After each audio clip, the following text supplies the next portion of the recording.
Days of Our Lives, General Hospital, I don't know, soap opera, Hourglass. I can just picture my mom watching these back in the day. It kind of feels that way right now. Young and the Restless. Young and the Restless. Thank you, Eddie Garrison. Feels that way on West 56th Street about the Indianapolis Colts. I'm Kevin Bowen. We're back. Eddie Garrison's across the way. These Wednesday podcasts were originally, my thought process was, this will be a great preview each week. You know, we'll be done with kind of the previous game. If there are a couple storylines that have emerged, you know, injury updates now that there has been a practice. And instead, I feel like they've just turned into massive news podcasts. Hell, I probably could have done an emergency one yesterday. Marcus Brady gets fired at, 10:15, and then Nyheim Hines is traded to the Buffalo Bills just before the deadline at 4 o'clock. We'll chat all about that today. We will, I guess we do have to give a Patriot preview, don't we? Or a Patriot prediction there. So we'll do that. Let's begin here, Eddie. Well, first off, how you doing, man? Doing okay. I mean, I was surprised to see Brady go, but, it is what it is, right? Yeah, welcome to life in the NFL. And again, welcome to life for a football team that I would argue in the Jim Irsay era has never had a season with expectations going into it turn so quickly. Yeah.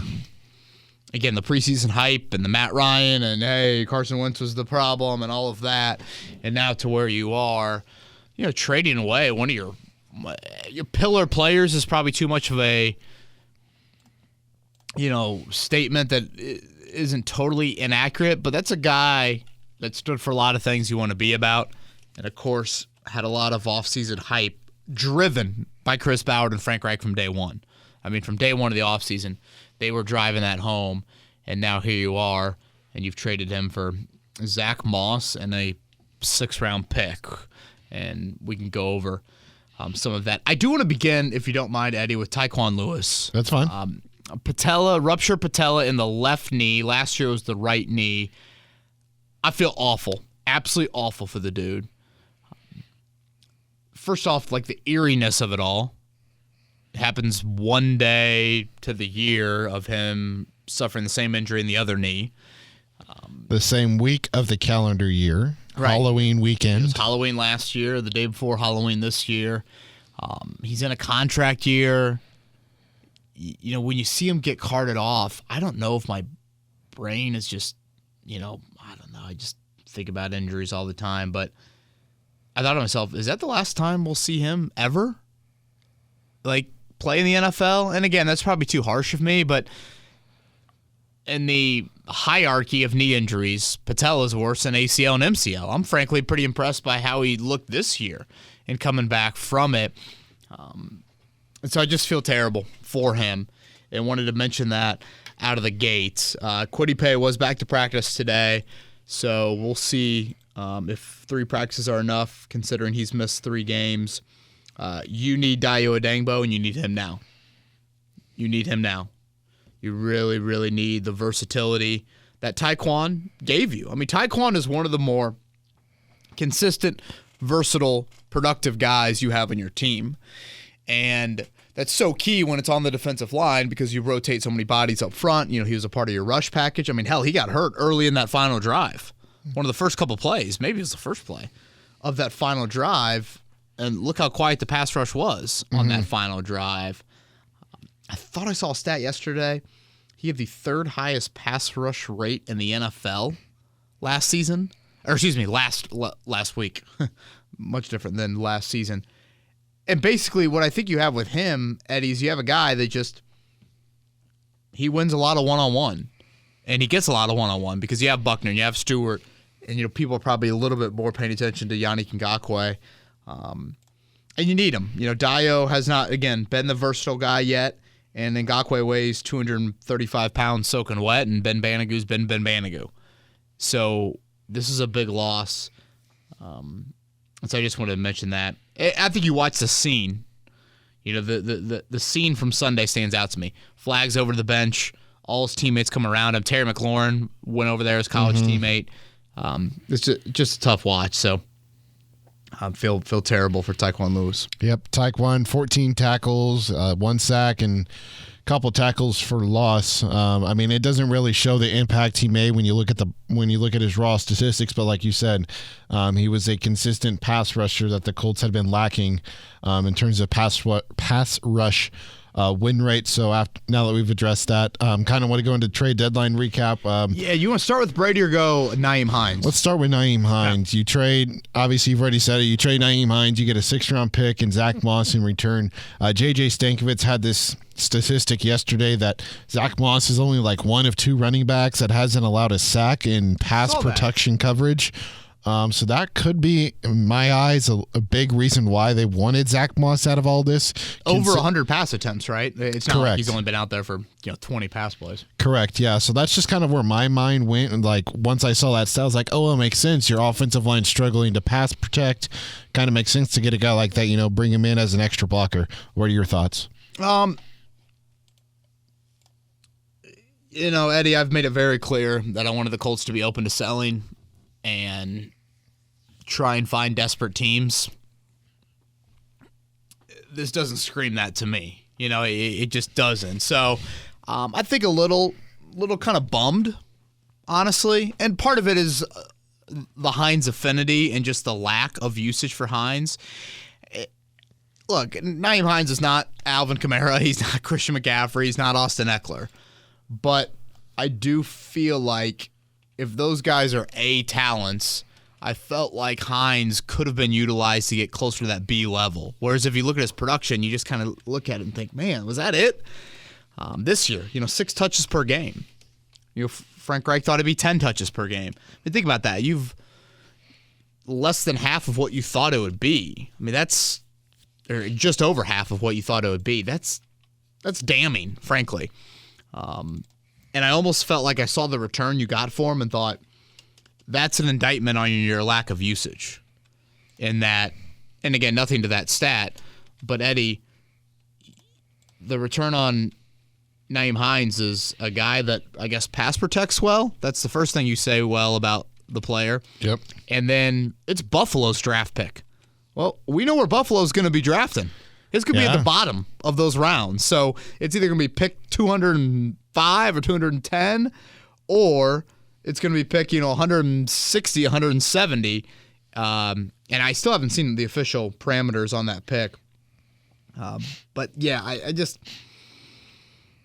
felt like it would have been ideal if you could have moved a guy that I wouldn't have considered like a future piece for you kind of the next couple years. And that's how I view Hines. Like, I still view Hines as a guy that can be important for you, can help a quarterback, whoever's playing quarterback. Again, he's extremely durable, which at that position is really rare.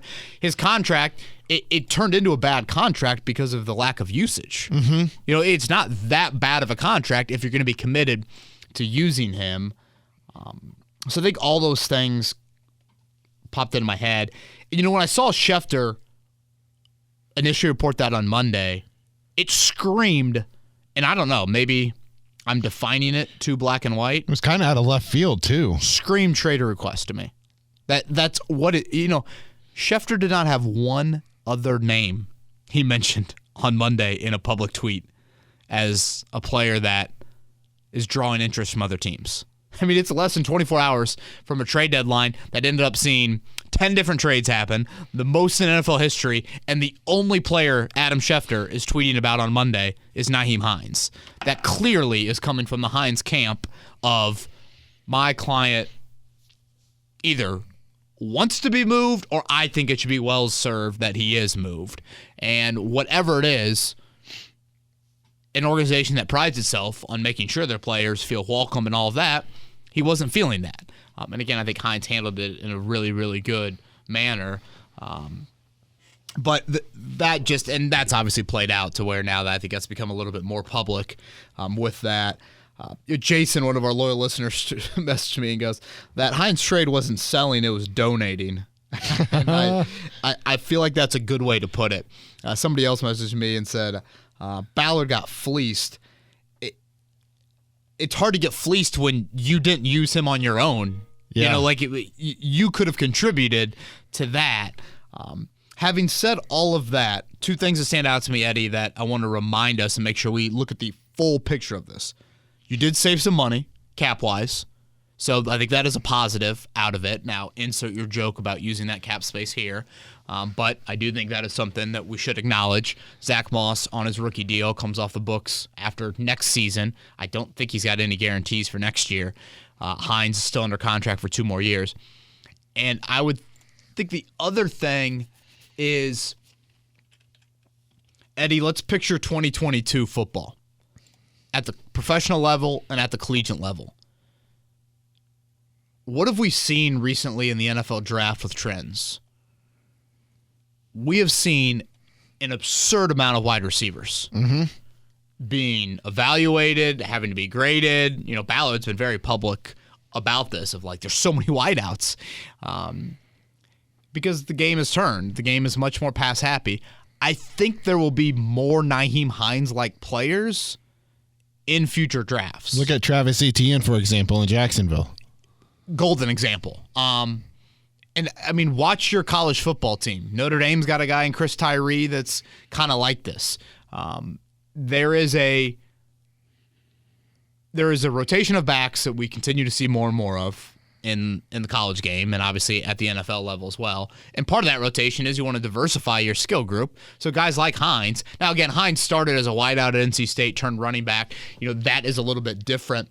But I think we're going to see more and more of these guys. So I bring that up to say it is running back at the end of the day. Yes, he does play a different position than just your normal RB. He is unique, but I do think we will see a few more of those types of guys, and that pool will be deeper in future drafts.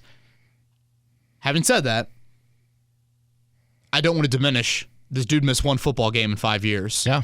The dude was your punt returner and an important offensive piece that you trusted, and he's a great pro. And to check all those boxes is not a given, particularly for a day 3 pick, and that's what Hines was. So, again, I want to make sure we lay out, you know, good, bad, just general thoughts on all of that. I'm trying to think what else. To me, something that stands out with this move is Hines is one of the more coveted players in terms of setting that culture in the locker room. And to get rid of one of your foundational pieces of your said culture, and we know how much Chris Ballard, you know, values a good culture and the locker room, I think it's pretty alarming that you give away one of those guys like that for such a lower cost. I think that's a really good point. I mean, I found it an interesting day. I walked in that locker room and Jordan Wilkins is at the locker that Nyheim Hines was just at. I'm like, whoa, what is going on right here? You know, 2018 draft pick leaves, and now his running back draft mate comes back into the building. We'll get to that. I think that's a little bit more Jonathan Taylor related. We'll touch on that when we focus on New England. And I guess I've already kind of said this point, Eddie, but I think it's worth mentioning again. If you were going to hand me a list of the top 15 highest paid Colts, I think Hines falls into that group, and you said, who is the easiest to replace with a day 3 pick? Hines would probably be one of the first couple names that I would mention. And again, this is a byproduct of the position that he plays, but I also want to throw that out there. And you look at how Deion Jackson played. Yeah, I do want to caution. I think Hines is different than Jackson. I agree. I totally agree. Yeah, I definitely hear you out, Eddie, and the numbers are the numbers. I just think Hines is a little shiftier athlete, can do a little bit more in space. I don't know. Maybe Deion Jackson's going to catch a wheel route for 25 yards on Sunday and you know, tell me to shut up. But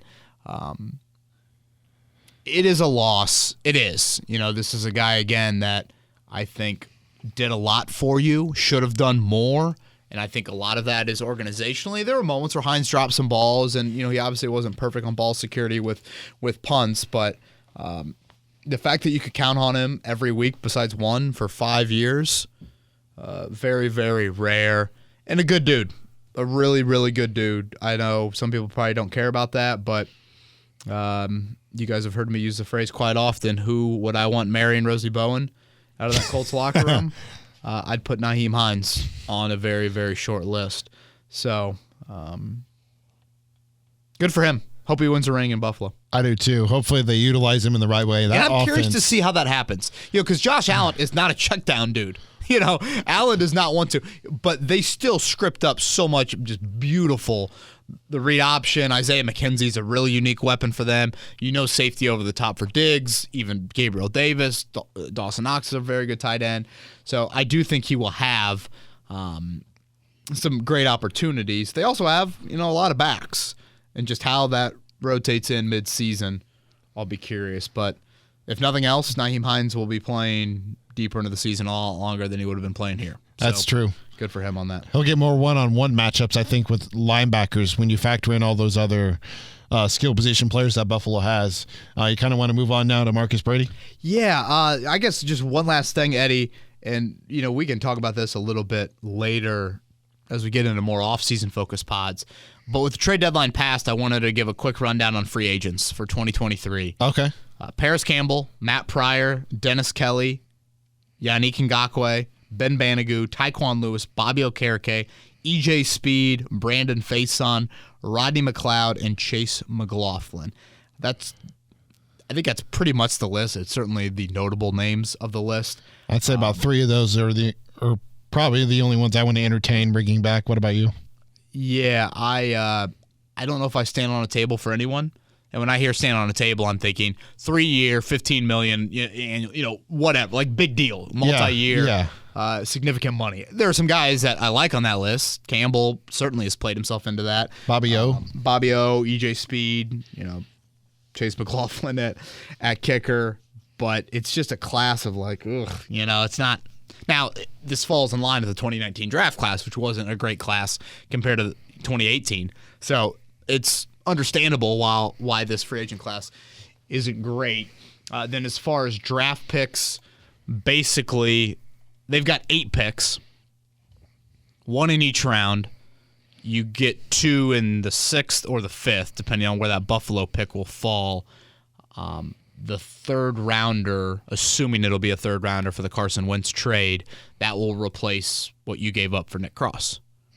Now, again, you need to start cheering for Washington to lose again. All of a sudden, Washington started to win, and I'm looking at that pick. I'm like, wait, that went down like 12 spots from where I remember it being last time I checked.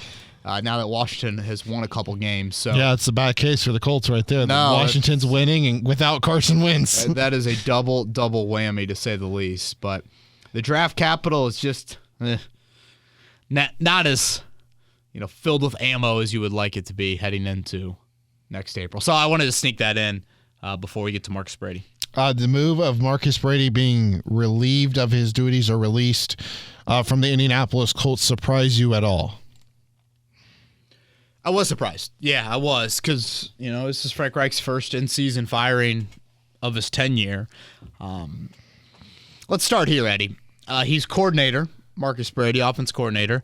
I would say the amount of responsibility he has over the unit that comes before coordinator, offense, is vastly different than Gus Bradley with the defense or Bubba Ventrone with the special teams. Can you elaborate on that from what you know, for whatever you've been able to piece together, and kind of what Brady does on a day-to-day operation? Yeah, so basically all the offensive assistants have a role in the game plan. Scotty Montgomery, for example, is big in the run-pass option game. He's a running backs coach. He comes from the collegiate level. Obviously, run-pass option, pretty prevalent there. I think you'll see Scotty Montgomery be like the public face now as the offensive coordinator. I don't think officially they'll give him that title, but when coordinators meet the media, I would expect it to be Scotty Montgomery moving forward. So basically, each of the assistants have pieces to the game plan. You put that together. It's collaborative. And then in the meetings, Monday through Saturday, that's Marcus Brady primarily being the lead voice in those meetings. Frank Reich is never far away. He's never far away from the offense. So ultimately, and Frank said this today, I thought Frank was very honest of I am in charge of the offense. I'm the one that picks the 15 plays we're going to script out to start games, all of those things. Marcus Brady, I think, has an important voice to Frank Reich, but, it's like the head of marketing saying, I think we should do this, and the COO sitting in that meeting, and if the COO or the CEO doesn't like it, the COO or the CEO is going to speak up and say, oh, thank you, but I think we should do this. And that will be final say. Yeah. I hope that's a little bit of detail. I mean, it's not a ton, I know. I mean, it's still a little bit vague, Right. but as I said earlier, it's just totally different than Gus Bradley running the defense or Bubba Ventrone running special teams. It was something that I always found interesting. I guess this would have been last spring when Nick Sirianni takes a job in Philly, and you're thinking to yourself, oh, I wonder who the Colts will get as their OC. When Sirianni became OC, I'll never forget Frank Reich. We were downtown at the Murat or one of those theaters downtown. They did like a Colts season ticket town hall or something, and we caught up with Frank Reich before that. I think he had just hired Nick, and he's just gushing about Nick and basically being like, I've thought about him for a long time of if I ever got the chance to be a head coach, I'd want him to be my offensive coordinator. And I'm thinking, wow, that's really high praise. And I'm like watching these Sirianni interviews, and then I meet Sirianni, and when you meet him, he looks like a dude that could go have 10 beers in Broad Ripple tomorrow night. And you just love to watch football with them. And he'd be cussing, and he'd be, hooting and hollering. A perfect fit for Philly. Perfect fit for Philly, but not who I would have guessed would be Frank Reich's fit. But I thought Frank had great perspective around it. And honestly, Eddie, I talked to our boss, David Wood, a little bit ago about this. He's like, when you're in positions of management and you're hiring people to be below you, you're not looking for the same personalities necessarily. You're looking for obviously someone that believes the same core stuff as you, consistent messages, but you want to have a variety, I think, of personalities, maybe leadership styles, things like that. It's important in any business. Yeah. And so I thought Reich was really conscious at that time with Sirianni. Then when I hear the news of Marcus Brady being elevated, nothing against Marcus Brady, but I'm thinking to myself, whoa, he is like exactly like Frank Reich. I mean, calm, cool, collected, like very subdued. I'm thinking to myself, man, that guy running the meetings Monday through Saturday is going to be very similar to Frank. Do players get complacent? Will there be a lack of urgency? Like that thought just kind of crept into my head, and I don't know, maybe I'm overthinking it, but I'm curious, is that any sort of reason why we see this offense in a historical rut to where it's been 10 games without a halftime lead, haven't scored on an opening possession all year long? It just seems like that unit has lacked a little bit of oomph, a little bit of on edge. And I think you point to every position group for that.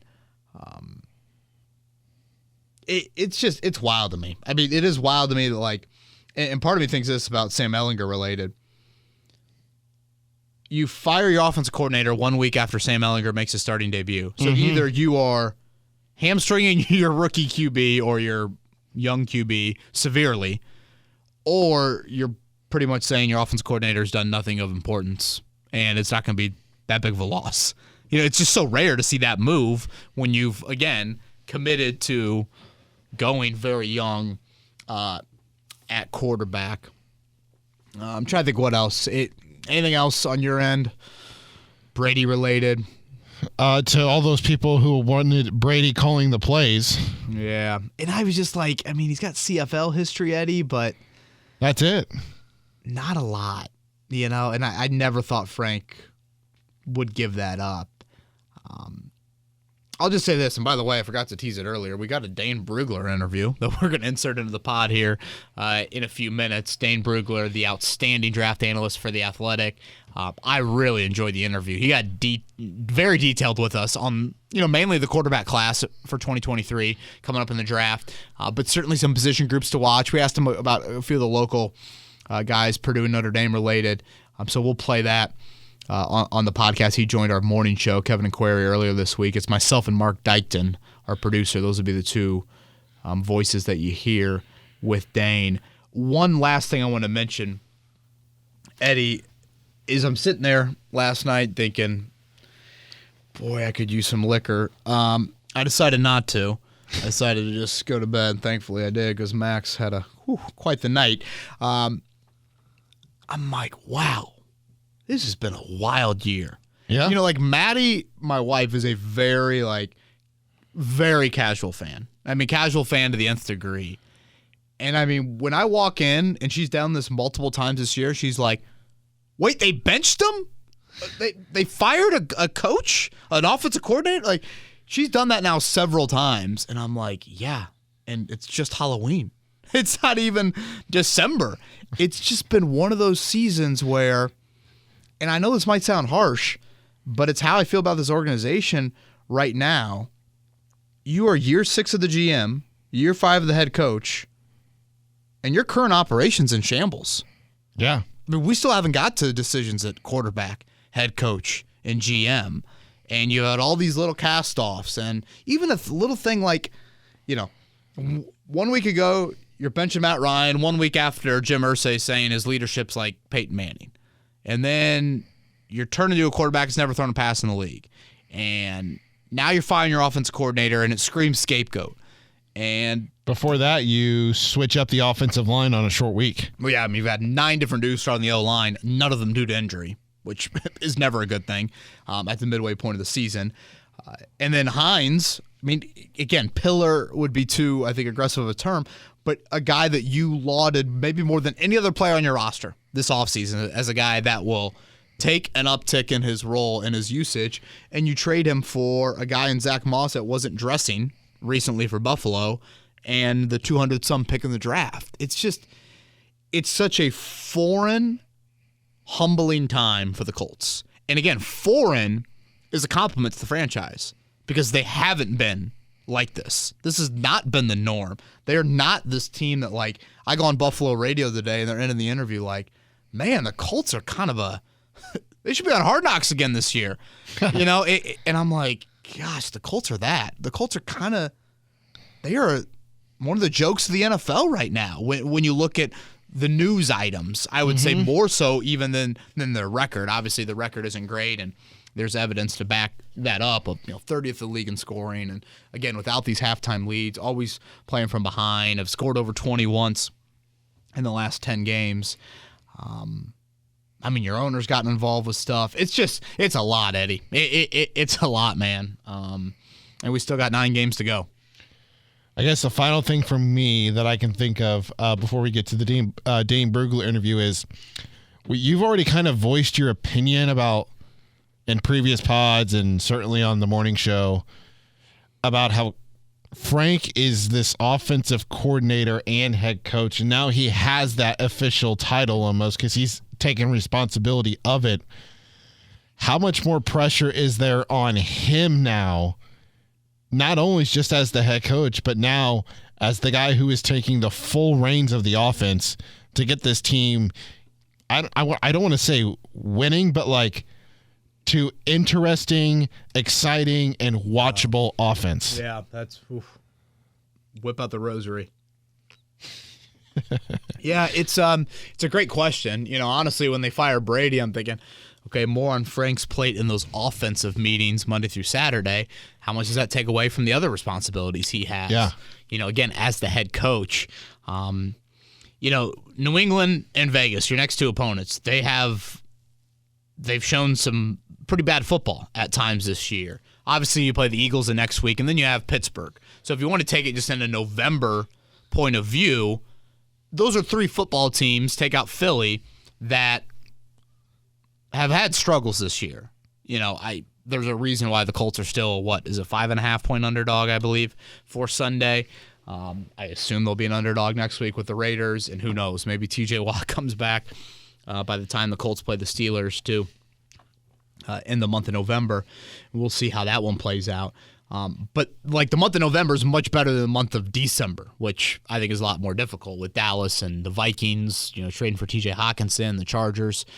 And they got the Giants on New Year's Day. So if there's one last-ditch effort, I guess it's here. Now, Jonathan Taylor's banged up, and I'm not holding my breath, but New England, I don't expect New England to run away from you on Sunday. They don't appear to have an offense capable of doing that.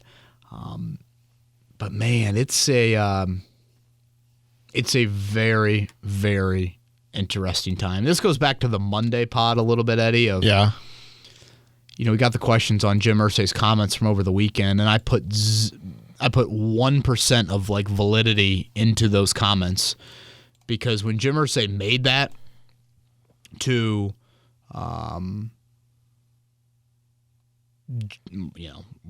who was it? Mortensen and Ian Rappaport. Since then, you've blown a 2-score lead at home to a backup quarterback. You fired your offensive coordinator and you traded Nyheim Hines. Think about that. That's what's transpired since Jim Irsay's comment. So I'm just kind of like, no one's safe, man. I mean, no one's safe. Blue might be the only one safe inside that building right now.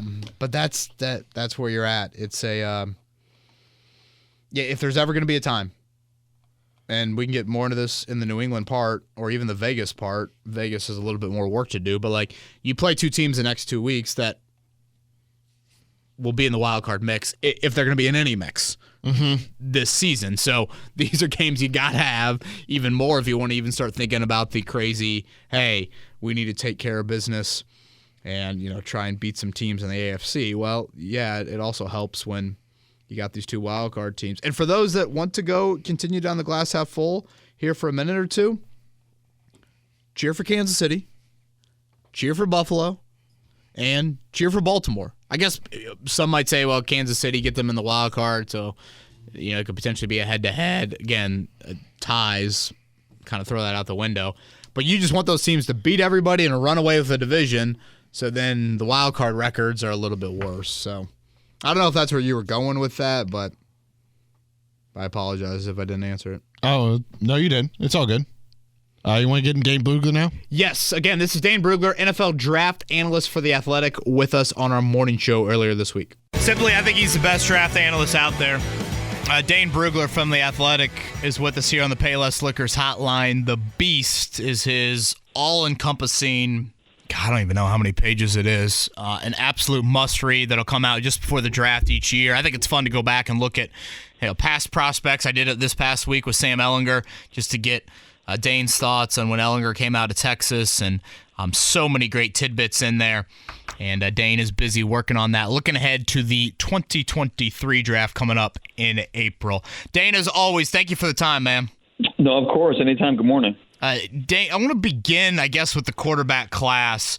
Certainly with the Matt Ryan benching, the Sam Ehlinger a starting job, all eyes here in Indy on the quarterback class. Just your early thoughts on this year's group. Yeah, I think after last year where we saw one quarterback go in the first 73 picks, anything was going to be an upgrade. And so this year with this upcoming class, assuming Bryce Young from Alabama declares, assuming C.J. Stroud, Ohio State declares, this is going to be a much better quarterback class. Now, I don't think it's going to be like this group of can't-miss passers. It's not going to be to that level, but clearly an upgrade over what we saw last year. And it'll be interesting because Bryce Young is, in my opinion, the best quarterback prospect in this draft. If you can get past the size. He is a complete outlier in terms of his, not just his height. We've seen Kyler Murray and Russell Wilson and shorter quarterbacks be able to be productive in the league. But Bryce Young he doesn't have the same build as those guys. The last 25 years, there's only been 2 quarterbacks that have been drafted of the 300 quarterbacks drafted, only 2 were under 6 foot and under 200 pounds, like Bryce Young will be. And neither of those guys were drafted in the top 3 rounds. So Bryce Young, from a size perspective, is a complete outlier. But if you can get past that, he checks so many boxes that you're looking for at the position, the way he processes, the poise, his athleticism to use his legs, get outside the pocket, move the pocket, extend plays, and make things happen. His vision and instincts are really, really impressive, and he's very accurate on the move as well. So if I'm going to bet on one of these guys, it's going to be Bryce Young, even with the size concerns. I do like C.J. Stroud. I think he's a very accurate quarterback, and when things are in structure, it looks very pretty. I mean, he has the pacing, the ball placement. It makes it look very easy. But when things break down, when either he's moved from a spot or there's pressure that he's dealing with, that's where it's just he's not nearly as comfortable. And in the NFL, you have to be able to make things happen outside of structure, and that's why with C.J. Stroud, I still, he's going to be an NFL starter, but I don't love him as much as maybe others who think he should be the number one overall pick. If those two are on a tier, and maybe it's Bryce Young ahead of C.J. Stroud in your eyes, who would you put on that second tier or third tier of quarterbacks? Yeah, I think it's Will Levis from Kentucky, who is definitely a complicated player because physically he's the prototype. Size, 6'4", 230, a really athletic and mobile guy. And there's nothing slow about the way he moves. His release, his feet. He's a very, in the NFL, you need tough guys, and this guy is physically tough. He can play through injuries. He's durable. And, talking to scouts, they say that he has the intelligence to handle an NFL playbook. That's not, the processing part of it is not an issue for him. But the on-field results at Kentucky have just been too inconsistent. And so, what's the upside that he offers? That's where the answer to that question is going to be different from team to team. And as they view, okay, what's his ceiling? With our coaches, what more are we getting out of him? He's dealing this year with offensive line that's been struggling. He lost his top weapon from a year ago. There's a new play caller, even though it's a very similar offense. So there's a lot of things that's working against Will Levis, but still, you want to see better consistency on the field. Nonetheless, there's too many traits there that teams are going to say, hey, we can, with our coaching, this guy can win football games for us. So Will Levis is going to be a first-round pick. It's just a matter of how high.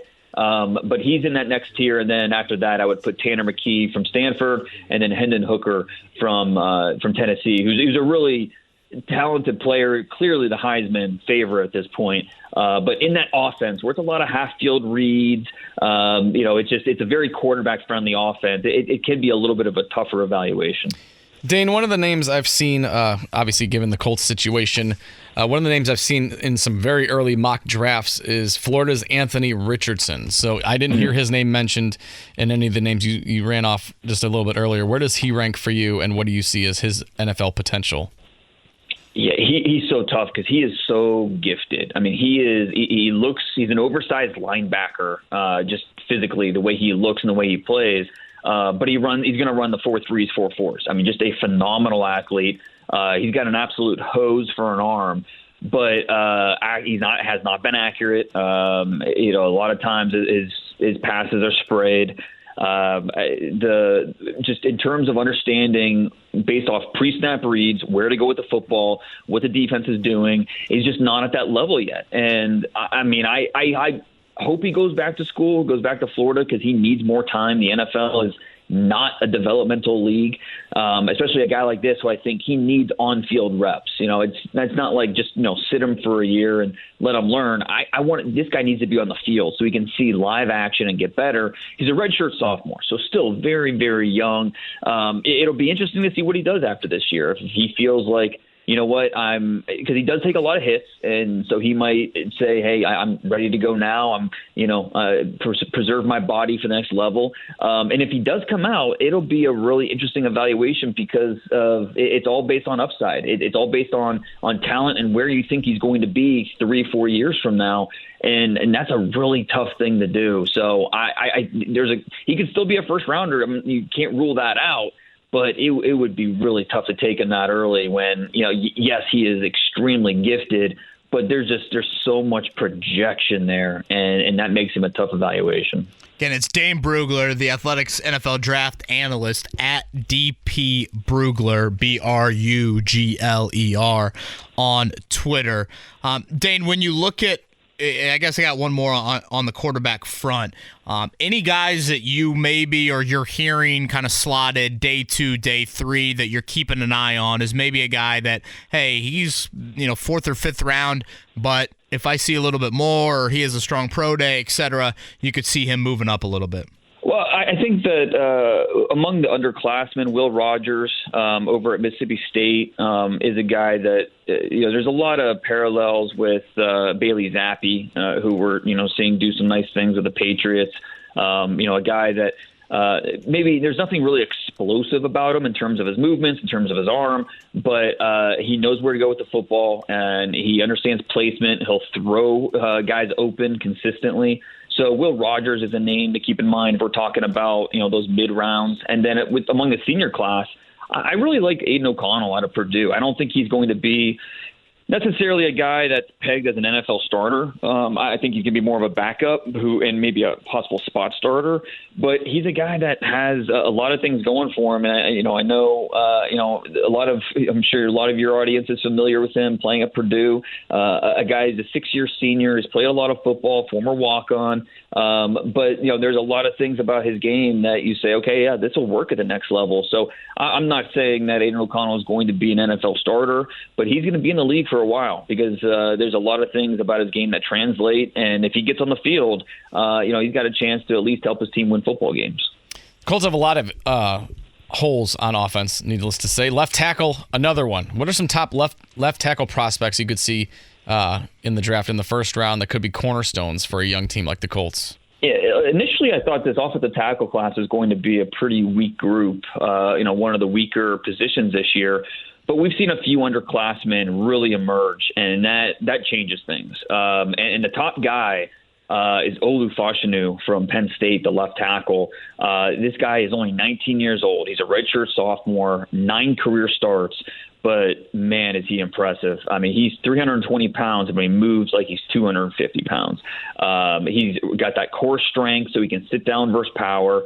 He's rangy. He understands angles. His hand technique's really impressive. Really smart guy who works at his craft. So Olu Fashanu, definitely a name to keep in mind. Paris Johnson, Jr. from Ohio State.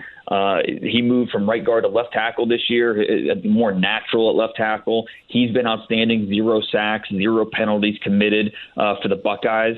And then an Indianapolis native at right tackle, DeJuan Jones has been Ben Davis product. Yeah, very, very impressive. Now, I think he's probably more of a right tackle. That's where he's comfortable. But, I mean, just so impressed with the improvements that he has made. 6'8.5", 360 pounds, over 36-inch arms, almost 90-inch wingspan. The man is humongous. But the biggest difference between last year's tape and this year's tape is his balance in space. He is doing a much better job staying controlled versus those wide 9 rushers. Because we know what against the tight splits, once he gets his hands on you, he can absolutely control defenders. But what about in space where he's going to face speed and guys trying to capture the corner? That's where DeJuan Jones has made these huge strides this year, and he's put himself in the top 50 mix. So one of the bigger risers that we've seen this season. And then one other guy to mention, another Big Ten. It's a very Big Ten strong class at tackle.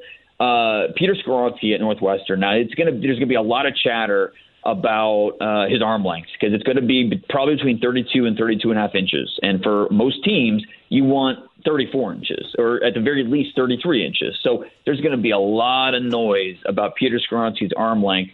But I tell you what, on tape, he figures it out. Part of it is just how quick he is in his pass sets. Part of it is how smart he is, where he understands what defenders are trying to do. That's just from tape study he knows, and he's very natural in his movements. So I think he deserves a chance at left tackle. But at the very least, we're talking about a Zach Martin type of journey to go in from a college left tackle inside the guard if that's the path that he takes. So regardless, those 4 Big Ten tackles are all guys that are high on NFL radars. Another Indy native there in Zach Martin. Yeah, watching DeJuan Jones play basketball in high school was quite the treat with his athleticism and size. Dane, just a couple more here, and as always, thank you for the time. Again, Dane Brugler from The Athletic, NFL Draft Guru, is with us here.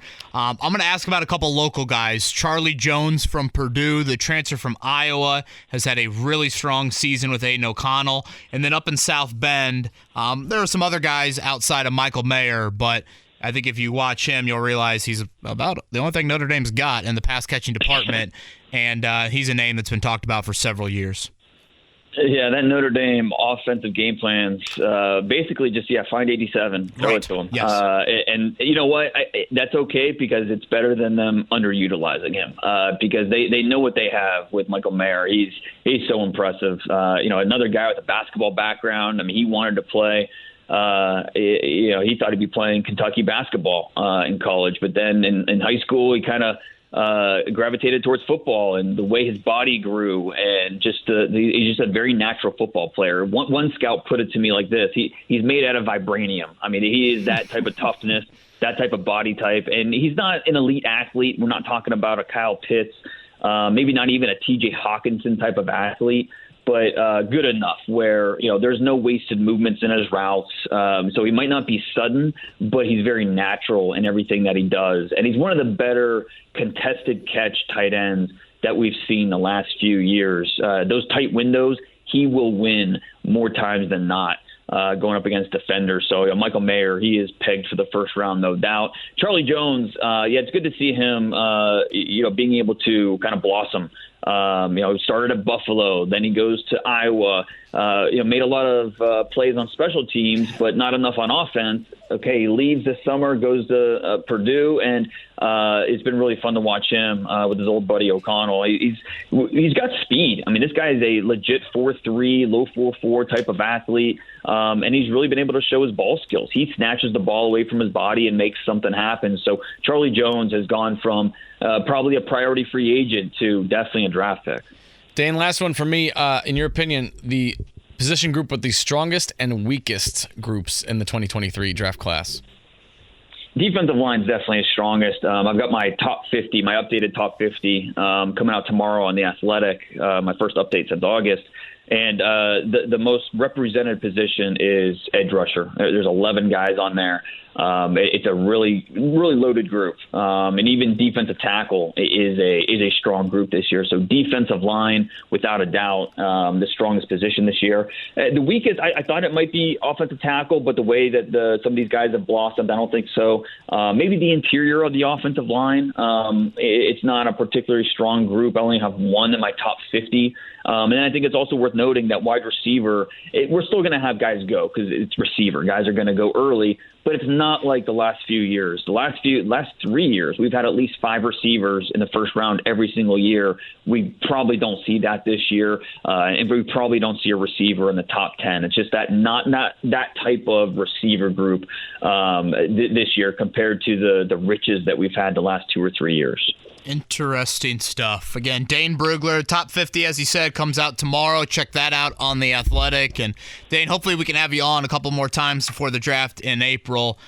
His stuff is great, not only during the college season, but of course we'll get much more into it here when the calendar turns to 2023. Dane, safe travels around the college football world, and appreciate the time. Anytime. Thank you. Again, thank you to Dane Brugler for that. Hope you guys enjoyed a little bit of a draft preview. I feel like it's relevant. I know it's early, still got a month to go here in the regular season for college football. But I think anytime you've benched Matt Ryan, you've turned to Sam Ehlinger, it's time to pay a little bit of attention to that 2023 draft. All right, Eddie, I am ready for Twitter questions if you are. I am as well. You got a lot of them. Okay, let's do them. This one starts with Ryan. If the Colts, quote, really believe in and wanted to truly, quote, evaluate Sam Ehlinger, why would they trade away a versatile weapon whose play style seemed to fit perfectly with Sam's type of game? Read options, jet sweeps, and pass catching. Couldn't they just have moved Hines in March? A 5th or 6th round pick seems like something they could have gotten after the season. Do you think it was more for Zach Moss or more for the potential 5th or 6th round pick? Like you, I'm team long-term answer at quarterback over anything else. I would take a little less in a trade later if it meant a more accurate evaluation of our current quarterback this season. Yeah, thank you, Ryan, for that. I think it's well thought out. I think right now, Eddie, you're naturally going to find a little bit higher trade value than you would, once the season ends. You're getting the player for an extra 8 games. You've proven yourself or 9 games, whatever it is. You've proven yourself as, in Buffalo's case, the top team in the AFC right now. That's not necessarily like a 100% guarantee in the offseason. So I do think there's a little bit more value that you get midseason than you would in the offseason. But as far as the play style is concerned, I thought we finally saw on Sunday a little bit more, and it's a shame that we won't see it because, I was talking to Joel Erickson about this day at practice.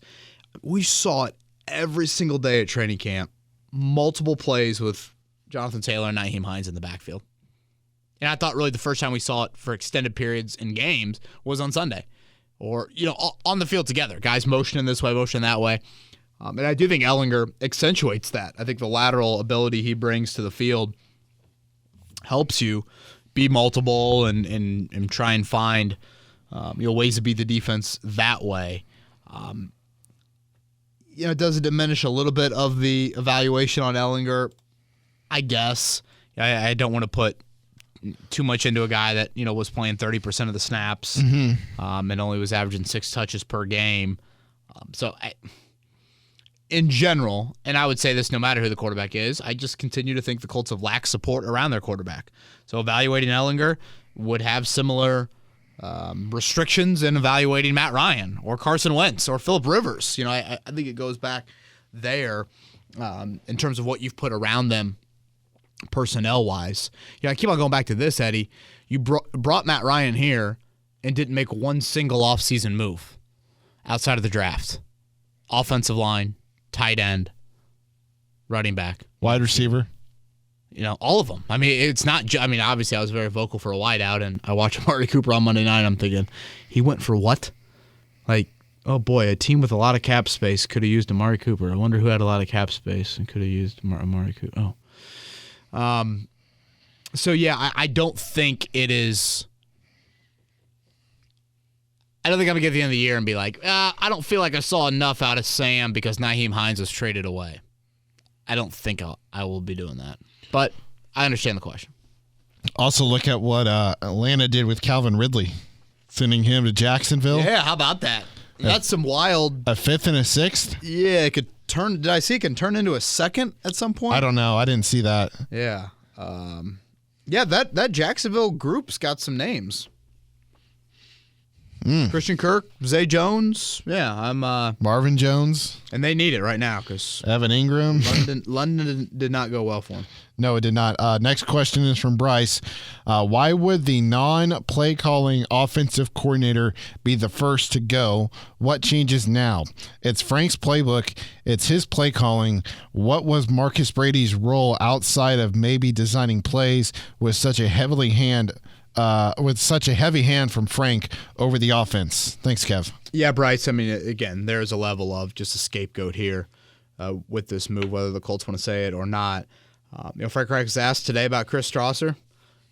Seemed to say that, kind of past history with Strauss he feels like is good, and there's a lot of good evidence of lines playing well. He feels like the line has played a little bit better in recent weeks. I would argue the bar was so low in the earlier weeks.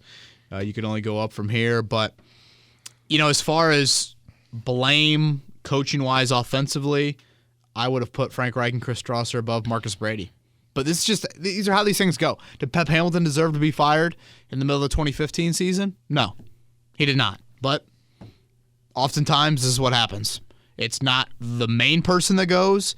It's the person probably just under that main person that goes. Now the question becomes, what do you see from there? In 2015, it was Ryan Grigson getting fired after the end of that season and not Chuck Pagano. After this season, what will we see in regards to any more moves on that front? Travis is up next. If Frank Reich is blaming Marcus Brady for the offensive woes, doesn't that mean Nick Sirianni deserves the credit for the previous offense and not Frank Reich by that logic? Yeah, that's another thing I think to point out of, a lot of people were Marcus Brady related. I guess I probably should make this clear. Marcus Brady's background, Eddie, had nothing to do with Frank Reich before coming here in 2018. Marcus Brady's background was CFL. It's not like Marcus Brady was Press Taylor or Shane Steichen. These guys that we see with Sirianni and Reich that were in Philly or were with the Chargers and had that background. Sirianni had that background. So Sirianni He knows this offense extremely well. And he was with Phillip Rivers with the Chargers. Marcus Brady came here and learned this offense. First, he was an assistant quarterbacks coach. And I have no doubt that by the end of it, Marcus Brady had a tremendous grasp of the system, but it still doesn't, have the same sort of offensive background experience, seen it in games. Sirianni's case, did it with Reich for several seasons with the Chargers. And I'll go back to what I said earlier. And again, this will sound like I'm ripping Marcus Brady, but I just think it was two similar cooks in the kitchen. Too similar with their personalities. And I think you need a little bit of a different nature with that. I think you would see that across any coaching staff, regardless of the level of football. Could you also say the same thing about marriage? You don't marry a person who's very like you. There you go. Same Eddie core Garrison. beliefs. Look at that. Marriage advice here on Kevin's Corner. Good luck to everybody with those nuptials coming up. Next one is from Andy. Why the lack of diversity with play calling in the run game? Yeah, Andy, that is a good point. I think something that is not talked about enough, and we've mentioned on this pod a good amount, but I would say kind of outside would be which tight end does Boring well? Jack Doyle's missed. And I think when you think about a zone run scheme, Jack Doyle's ability to kind of just seal off an edge was so important. I feel like I've seen more than ever guys crashing down from those areas or just beating Mo Alley Cox or Jelani Woods or Kylan Granson in those moments. I'd throw in Zach Pascal's name. I think I've seen more and more of that of it's not just guys straight up the middle making plays against Jonathan Taylor and the run game. I feel like it's guys crashing. So I would point to some of that. And, yeah, I would say there's been a little bit more of a lack of diversity there. I wouldn't have minded to see a few more perimeter runs to try and I thought you did see this on Sunday, just to try and kind of open some things up laterally with Campbell, with Hines, those sorts of guys where you can put some pressure on the defense that way to where they're not, cheating so much into that box, into that confined area. I think the one thing that the Colts are going to lose with Nyheim Hines, now that I'm thinking about it more that I didn't come to mind when we were talking about this earlier, is the motion in the offense, because you can put him out in the slot and you can move him from one side of the line to the other side of the line to help out Sam Ehlinger. And again, this is different than Deion Jackson. Who knows? Maybe Deion will turn into this. I'm curious to see if Paris Campbell does a little bit more of this. When Nyheim Hines is in the huddle, you don't know where he's going to line up. Mm-hmm. You don't say that about everybody in that huddle. So I think that's what makes him really unique. But Campbell has the running back background. He mentioned that in his high school days. And, the thing with Campbell, I guess I'm going off into a little bit of a Campbell thing. We've never got to a point with him where it's like he's healthy enough to talk about his skill set. Yeah. Well, now he is. I mean, he's played, I think it's the most games he's played in his career. 8 games in. It's wild to say, but what he showed on Sunday was such a, whoa, that now we talk about the skill set. You just hope he stays healthy, but now you're thinking, okay, this is how he can be utilized. Yeah, Rick Venturi a couple times during the broadcast, he'd be like, whoa, Paris looks fast. Yeah. Paris looks fast again. I was always nervous that Harrison Smith hit. Did it take him from 4.31 to 4.45? And that's a big deal, when you're involving a guy like that. So, yeah, Campbell showed me. I thought that was the best game of his career. I know people will argue, some other games, but do we have a Campbell question? I felt like we did. Make sure we hold off on that. Yeah, we do. Okay. It's 4 away. I'll hold off on my Campbell thoughts. You want to go to the Campbell question now then? Sure. Yeah. All right, it's from Big Bama. What are your thoughts on how Paris Campbell has been playing these last few weeks? I know you said next year you wouldn't mind seeing a 1-year prove-it deal, but do you think along with Michael Pittman Jr. and Alec Pierce as complement wide receivers, they each can complement each other with their skill sets moving forward? Yeah, and this is obviously what the Colts are going for back in 2019 when they had Hilton at the time, they signed Devin Funchess, and they drafted Campbell. They drafted Campbell instead of DK Metcalf because they wanted the complementary skill sets. But going back to Sunday, I thought what stood out to me about Campbell so much, Eddie, was whether it was a screen or the jet sweep, both of those are giving him the football behind the line of scrimmage. And then he goes and makes the play. And that's something we haven't seen out of him. We haven't seen enough of here's the quick little dump off, let's watch you go make something happen in the open field. Obviously, the guy that I think about the most with that is what San Francisco is able to do with Deebo Samuel. Mm-hmm. I think starting to see more of that with Campbell because he was, the Percy Harvin in the Urban Meyer offense. Again, heavy running back background for him before Ohio State. That was always the thought with him, and he just hasn't been healthy enough, I think, to showcase that here in the NFL. Tavon Austin, another similar. Tavon Austin, yep. Yep.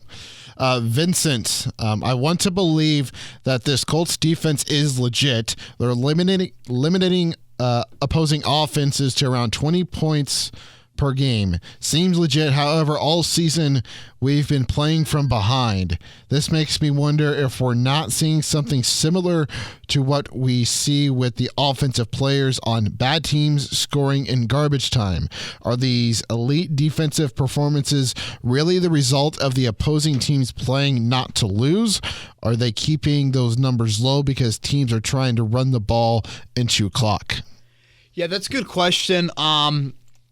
I guess define legit is where I'd go first. I kind of look at slightly above average. I mean, when you look at the quarterbacks and offenses that you've played this year, they don't qualify as juggernauts. You've played 5 AFC South opponents. You played Kansas City. Taylor Heineke. Yeah, Kansas City would be the one outlier. Obviously, Denver and Washington would not fall into that. I still think I like a lot of what I've seen from the defense. I probably slot them again is slightly above average, and you'll have the opportunity to prove yourself against a much better competition offensively here down the stretch. Need the timely turnovers, need the timely sacks. I think that's the thing that's missing. That edge pressure. I was really high on Yannick Ngakoue. His sacks at the end of the year will probably end up being close to the 8 or 9 number he's always hovered around, but I'd like a few more pressures. I don't feel like the consistent rush has been there. So, yeah, I guess a lot of it's kind of what you qualify as legit. I mean, legit to me sounds like top 5. I can't go there. I probably slot this defense again right around like 10 to 12-ish. Flippin has made another appearance on the pod. Typically, teams in the Colts situation would move players for draft compensation. Given that Ballard is on the hot seat, would he be more inclined to sit still and retain talent to hopefully win more games this year, signaling a rebuild may be digging his own grave, right? Yeah, that's an interesting way to look at it. It's a question I threw to Stephen Holder this morning. We had him on our show. What did Chris Ballard do on Tuesday, or what did he not do to tell you anything about what he thinks about his future? Hope that makes sense. Mm-hmm.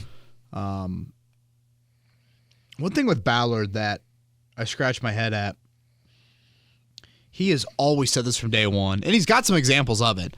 And the Colts franchise has, I always think of Mike Adams as like the name, or Mike Mitchell even, as guys that were acquired. Adams would have been a Grigson signing. Mitchell would have been a Ballard signing. As guys signed outside of the major free agent window, a.k.a. March. Justin Houston? And making a good impact. I thought Houston was kind of late March. Basically get out of the spring wave. Adams was June. Mitchell was in season. Ballard is adamant. Roster acquisition, roster acquiring, whatever you want to call it, roster tweaking is a 12-month-a-year process. I look at where things stand right now with this Colts roster and think to myself, okay, based off that logic, think about the outside of the building moves the Colts have made since training camp. You've signed a kicker because your first kicker stunk. Mm-hmm. And stunk probably sounds too harsh, although he did miss a big kick. I saw he just got... Subpar. Yeah, subpar with old Hot Rod there. Okay, so a kicker. You traded for a special teams linebacker in Grant Stewart. And The only other outside of the building move that I can think of, again, guys brought onto your 53-man roster, guys that have made an impact in a game, that's kind of where I qualify for that, would be Luke Tenuta, who I don't think is around anymore. He was the waiver claim from Buffalo. So 12 month a year, you can always find guys. Well, since training camp, you've evaluated your entire roster through training camp. You evaluated your team through 3 preseason games. You're now 8 games into the regular season, and the 3 outside of the building moves are a kicker, an offensive tackle that's no longer here, and a special teams linebacker. So, when we're putting blame and absolving guys from things, this is a big Ballard core belief. This is what he often says when he sits out spring free agency of, hey, we can add guys at all months of the year. Well, since August, it's been very quiet on that front. When you see move, first, I don't think they've made a ton.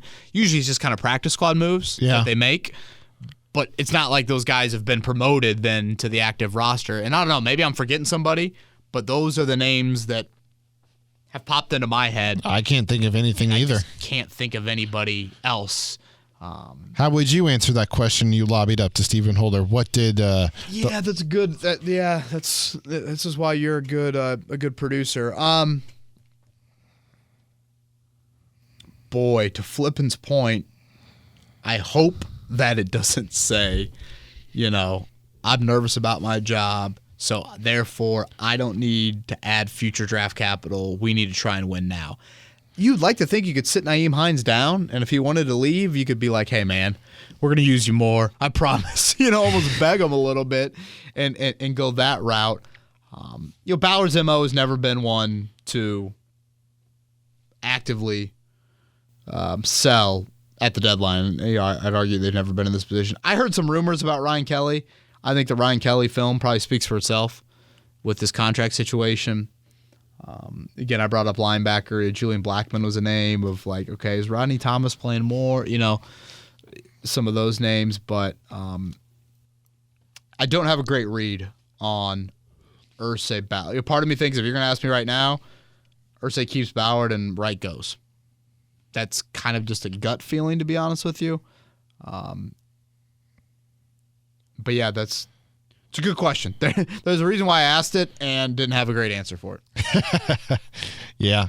I mean, you could read into it both ways, Eddie. Yeah. You can easily read into it both ways. And Ballard's just very cool. Didn't we have a question about Ballard? Yes. Okay. Yeah, it's from Patrick. Yeah. He said, is there any way we see Chris Ballard speak to the media? There must be some accountability. Have you seen him in the last month? And I can confirm we have seen him. Yeah. We saw him outside the locker room after the loss to the Titans, right? Yes. Yeah, we did see him.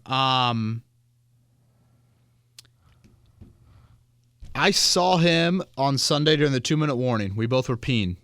Nice. Yeah, both peeing. Hey, Kevin, how are you? We did not exchange any pleasantries. He went into the stall. I just said urinal was good for me. He's a stall guy. Stall guy.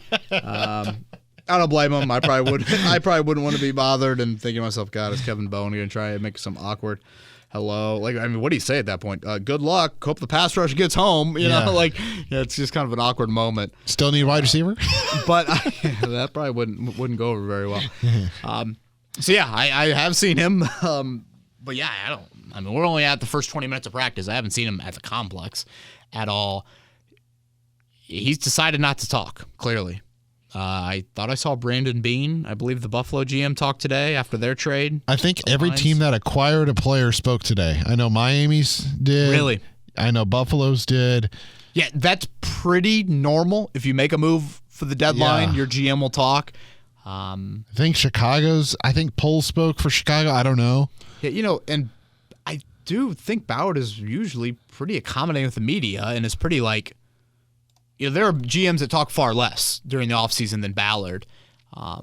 But I do think the fact that you just trade away a player you gave an extension to a year and a half ago, you fire your offensive coordinator, I do think there's a level of your fan base deserves to hear.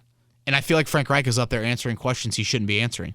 I mean, hell, Eddie, I asked Frank Reich today, hey, did Nyheim Hines request to be traded? Yeah, I don't really want to get into that. I mean, to be honest with you, those conversations were, pretty much about 90% with Chris.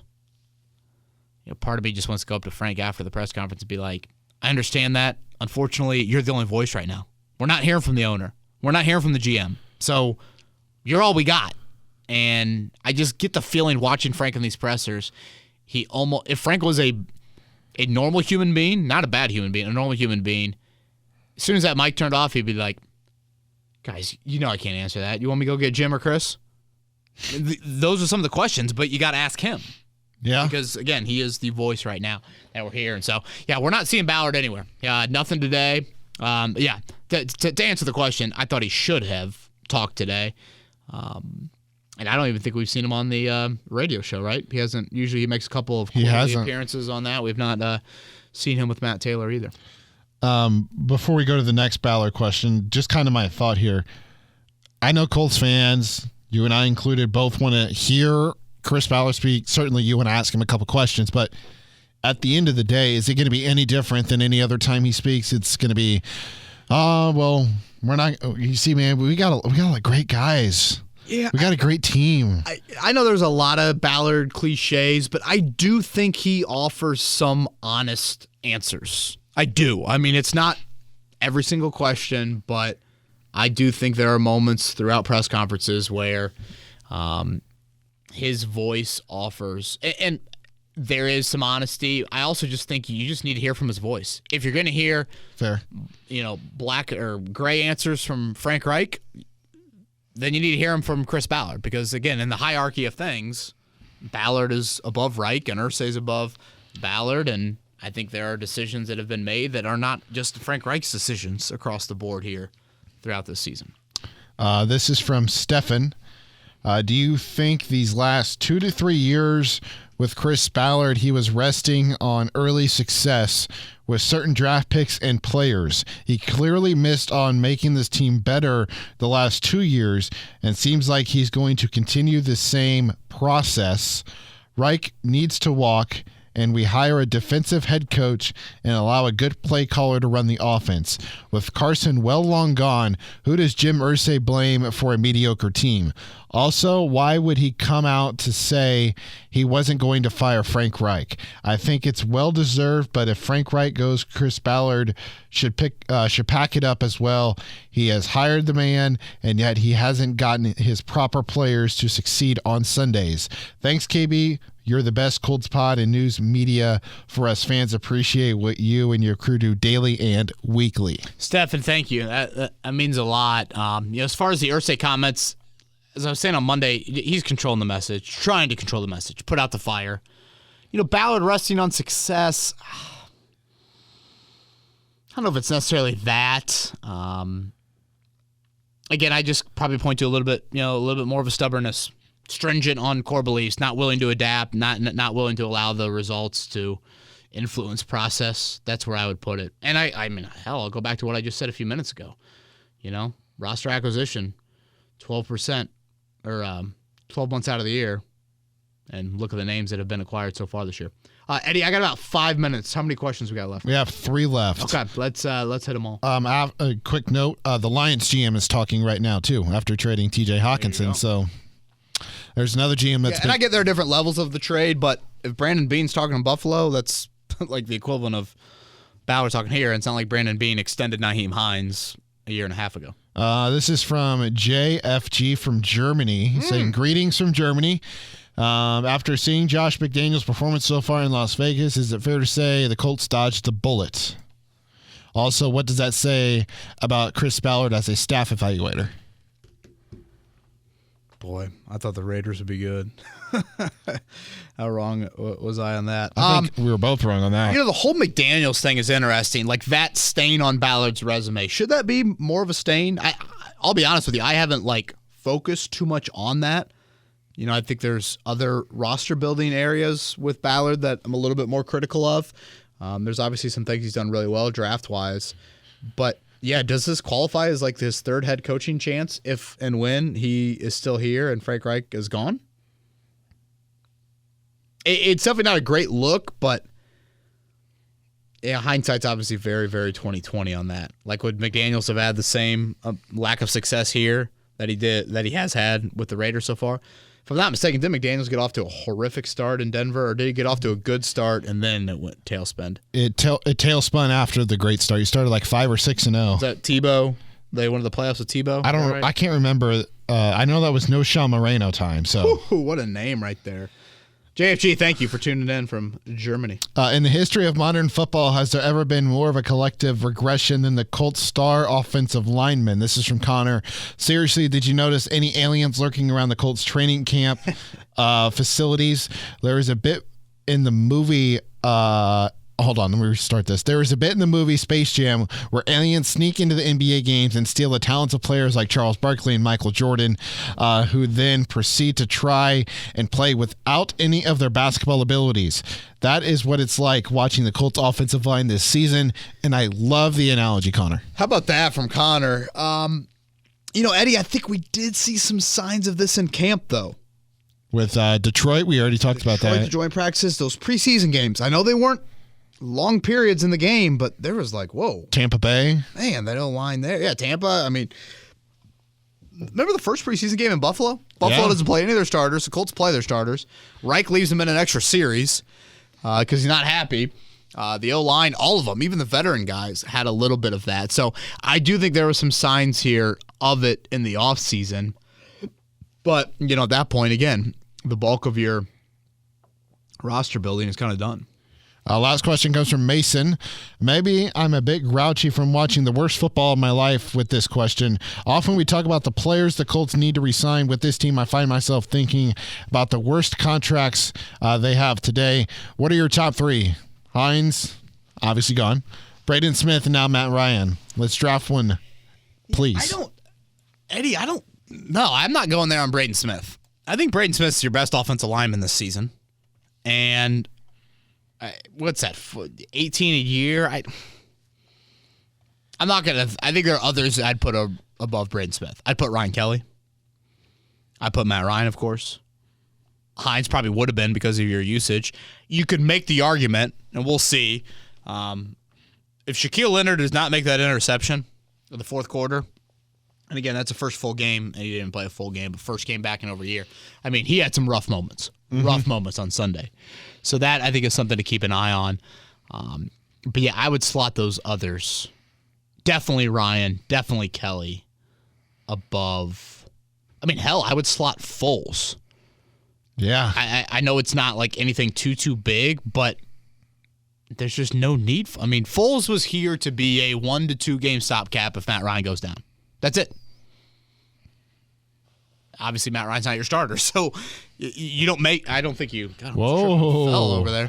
I don't think I've seen someone trip and almost fall sitting down. Well, defy athleticism over here. There's honestly really no need for Foles. I don't think Foles is here if Matt Ryan wasn't your starter at the beginning of the year. I should probably look into some other contracts, but those would be the ones that I would put. All right, it's Wednesday. Last pod until next week, which means, as always, time to make your prediction. Colts, Patriots. 5.5 is the line. Patriots are favored. Total is 39. 19-16 Patriots. That's what I had last week for the Commanders game. Did you? Yeah, I think it'll be a big test for Ellinger. Obviously, step up. We'll see about Jonathan Taylor. Belichick. And I think last year it probably was not the ideal result for this game because I think they realize, what that run game can do and how much of a focus they had on you. And I thought they did a nice job against Wentz when they did try and throw it. We remember the Kyle Duggar, Michael Pittman situation during that game, that ejection. I'm going to go 19-16. I'm going to go 16-9 Patriots. Gosh, eyes bleed. Oh, man. It's supposed to be beautiful in Foxborough. He's Eddie Garrison. I'm Kevin Bowen. Everybody have a great week. Go Irish. Beat Clemson. We'll talk to you Monday.